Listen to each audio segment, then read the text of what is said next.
ശുഭചിന്ത.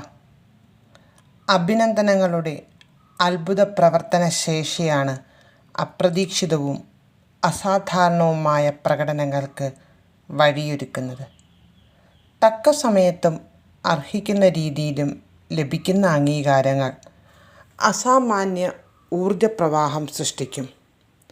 നൽകാൻ മടിക്കുന്ന പ്രോത്സാഹനങ്ങൾക്ക് നഷ്ടപ്പെട്ട അംഗീകാരങ്ങളുടെ അതേ രുചിയും നിറവുമാണ്. നേരുന്നു ശുഭദിനം. സ്നേഹത്തോടെ ഷഹീൻ എസ്. നന്ദി, നമസ്കാരം. കൺമണിപ്പൂവേ, കണ്ണാടിപ്പൂവേ, കണിപ്പൂവേ, മുറ്റമിതാകെ പൂത്തു നിന്നാട്ടെ.